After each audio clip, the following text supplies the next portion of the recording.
नमस्कार। डॉक्टर वंदना रस्तोगी, सह आचार्य संस्कृत द्वारा संस्कृत विषय के इस ई व्याख्यान में आप सबका बहुत बहुत स्वागत है।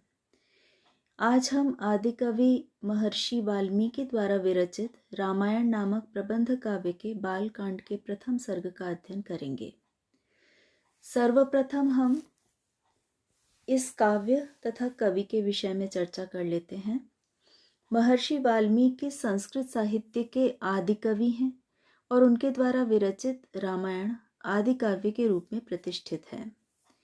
वाल्मीकि का आदि कवि अर्थात सर्वप्रथम कवि, यह अभिधान बड़ा ही सार्थक और प्रयोजनपूर्ण है। यद्यपि वाल्मीकि से पूर्व भी पद्यबद्ध रचनाएं हो रही थीं, लेकिन वे विशेषतः धर्म, उपासना और देव स्तुति से ही संबद्ध थीं। वाल्मीकि ने धर्म प्रधान साहित्य को कर्म प्रधान बनाने के उद्देश्य से रामायण की रचना की और अपने काव्य के लिए उन्होंने राम जैसे जननायक का अनुपम चरित्र चुना। मर्यादा पुरुषोत्तम राम के संपूर्ण जीवन का अत्यंत काव्यमय चित्रण आदि कवि के द्वारा प्रस्तुत किया गया है रामायण में। वाल्मीकि के विषय में कुछ किंवदंतियां प्रचलित हैं, जिनके अनुसार ये माना जाता है, एक किंवदंती के अनुसार, कि वे रत्नाकर नामक डाकू थे और गहन वन में से निकलने वाले वे यात्रियों को लूटकर अपना व्यवसाय आजीविका चलाया करते थे। उसी मार्ग से एक बार सप्तऋषि निकले और रत्नाकर ने उनको भी लूटना चाहा, लेकिन ऋषियों ने उन्हें धार्मिक जीवन की दीक्षा प्रदान की और उनसे दीक्षा ग्रहण करके रत्नाकर डाकू में इतना परिवर्तन आ गया कि वे समाधि में लीन हो गए और उन्होंने इतनी घोर तपस्या की कि उनके शरीर पर मिट्टी जमा हो गई और उसमें दीमकों और अन्य सरीसृपों ने अपना आवास बना लिया। एक प्रकार से वल्मीक उनके ऊपर बन गया। वल्मीक बाम्बी को कहा जाता है और उसी से उनका नाम वाल्मीकि पड़ा। जब ज्ञान प्राप्ति हो जाने पर वे उस वल्मीक से बाहर निकले, तभी उनका नाम वाल्मीकि के रूप में प्रतिष्ठित हो गया। ये भी कहा जाता है कि स्वयं ब्रह्मा जी ने इन्हें आकर आदि कवि होने का वरदान प्रदान किया था और इस प्रकार से दस्यु कर्म को छोड़ करके वे एक महर्षि बन गए।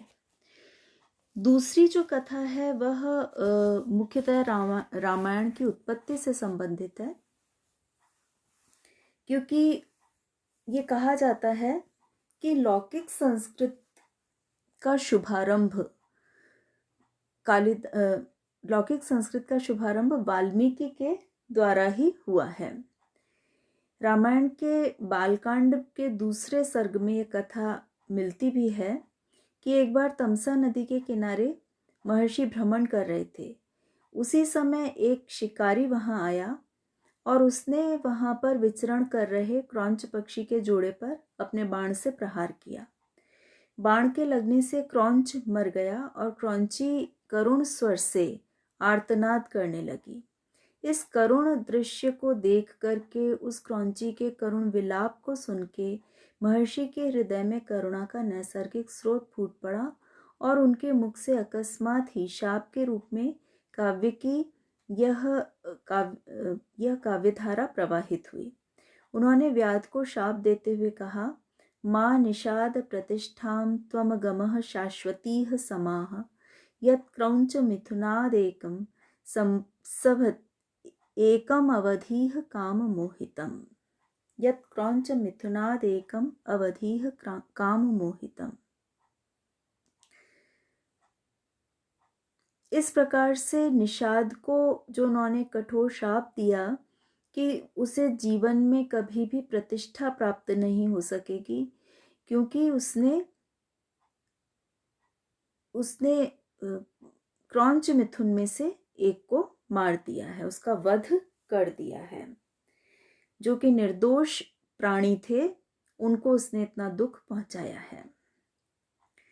इस प्रकार कवि का शोक श्लोक में परिणत हो गया और इस इस प्रकार से उन्होंने जो ये वचन कहे, ये जो उनके करुणापूर्ण उद्गार थे, वे सम अक्षर युक्त 4 चरणों में प्रकट हुए थे। इसी श्लोक के साथ संस्कृत वाग्धारा का जन्म हुआ। अनुष्टुप छंद का लौकिक संस्कृत के छंद के रूप में प्रादुर्भाव हुआ। माँ निषाद वाली ये कविता सुनकर ये भी कहानी हमें मिलती है सुनने को कि ब्रह्मा जी ऋषि के सम्मुख उपस्थित होकर के उन्होंने उनको ये कहा कि आप आदि कवि हैं और आपके प्रातिभ चक्षु अब उन्मेषित हो गए हैं, इसलिए आप राम के अनुपम चरित्र का काव्य रूप में वर्णन कीजिए। ये कथा हमको वाल्मीकि के विषय में मिलती है। इस प्रकार से आदि कवि, सर्वप्रथम कवि होने के कारण लौकिक संस्कृत के, उनके द्वारा विरचित जो रामायण है वह आदि काव्य कहलाता है। विद्यार्थियों, ये हम जानते हैं कि हमारा प्राचीन विशाल साहित्य वैदिक और लौकिक संस्कृत इन 2 भेदों में बटा हुआ है, इन 2 भागों में बटा हुआ है। इसमें से जो वेदोत्तर साहित्य है, जो रचनात्मक साहित्य है, काव्यात्मक साहित्य है, वह लौकिक संस्कृत का, उसके अंतर्गत लौकिक संस्कृत का सबसे पहला काव्य होने का गौरव रामायण को ही मिला हुआ है। इस प्रकार से ये आदि कवि हैं और इनका काव्य आदि काव्य है। क्योंकि महर्षि हैं वाल्मीकि, तो एक ऋषि द्वारा प्रणीत होने के कारण इसे आर्ष काव्य भी कहा जाता है। ये लोक जीवन का काव्य है। इसमें केवल एक राजा की, एक राज परिवार की कहानी नहीं है, लेकिन लोक जीवन के सांस्कृतिक मूल्यों के, सांस्कृतिक आदर्शों की स्थापना भी आदि कवि के द्वारा इसमें की गई है, वाल्मीकि के द्वारा इसमें की गई है। इस प्रकार ये एक लोक जीवन का काव्य है। अपने आकार के कारण इसे महाप्रबंध अथवा प्रबंध काव्य कहा जाता है। इसमें 7 कांड हैं और उन 7 कांडों के अंतर्गत 645 सर्ग हैं, तो इसलिए इसको महाप्रबंध या प्रबंध काव्य भी कहा जाता है। क्योंकि इसमें रामचरित वर्णित है, रावण और राम के युद्ध इस कथा का आधार है, इसलिए इसे वीर काव्य भी कहते हैं। और इसे महाकाव्य, अपनी विशालता के कारण इसे महाकाव्य की श्रेणी में भी कतिपय विद्वान मानते हैं। ये एक उपजीव्य काव्य है, क्योंकि रामायण की कथा के आधार पर बाद में आने वाले कवियों ने, परवर्ती साहित्यकारों ने बहुत ही प्रेरणा प्राप्त की है। जैसे कालिदास का रघुवंश, भवभूति का उत्तर रामचरित इत्यादि अनेकानेक ग्रंथ ऐसे हैं जिनके कथानक का आधार राम की कथा है, जो रामायण में वर्णित है।